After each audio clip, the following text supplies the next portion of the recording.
হতাশা তো অবশ্যই আসলে এটা আগেও আমি এনসিএল টি20 সময়ও বলেছিলাম যেটা অবশ্যই হতাশাজনক আমার জন্য এবং ওই সময়টাতে আমি সামনে যে খেলাগুলো ছিল সেগুলোর উপরে ফোকাস করতেছিলাম এবং ওই সময়টাতে যে খেলাগুলো ছিল তাই খেলতেছিলাম।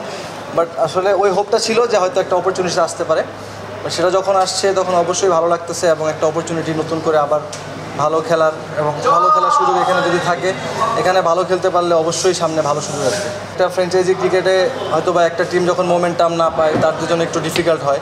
সো অবশ্যই চেষ্টা করব যে অ্যাজ এ টিম হিসাবে যদি একটা মোমেন্টাম পায় তাহলে অবশ্যই ভালো করার এখানে অপরচুনিটিস আছে এবং টিম হিসাবে আবারও ঘুরে দাঁড়ানোর মতো একটা ওই অপরচুনিটিস তৈরি হয়ে যাবে আমার মনে হয়।